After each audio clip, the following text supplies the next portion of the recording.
Auguste Mariette was a French Egyptologist working in the 19th century, and he discovered some very important tombs. And Mariette went to Verdi with a concept for a story that he had come up with on his own whilst digging around in all of these ruins. And that is the story of Aida.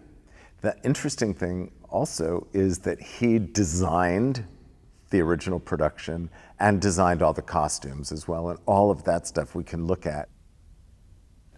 The genesis of this story set in ancient Egypt was actually a 19th century concept from an archaeologist. So we thought that might be a beautiful window into this world, so that the archaeologists coming in, discovering this tomb, reading the hieroglyphs on the walls, and letting the story come to life through their eyes.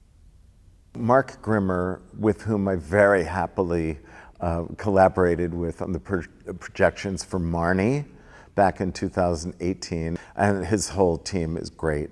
I thought that they would be ideal to be able to project images on top of the work that Christine Jones has designed, so that we see them and they sort of come to life, as though the hieroglyphics were coming to life in order to tell the story. Susan Hilferty, who's the great costume designer I've worked with so many times, and she's going to be creating our version of ancient Egypt. So she's brilliantly come up with an ancient Egypt that is completely recognizable, but also singular to this vision. This is going to be grand. Don't worry. We're committed. The triumphal march will be triumphant. But Aida, that's the great paradox of it, and I think the great genius of that piece, is that aside from that particular scene, it's probably the most intimate of all of Verdi's operas. I think Verdi is a master of the drama, of the dramatic line. He's the master of time, and he's the master of not using too many things to say what he wants to say. It's very intimate.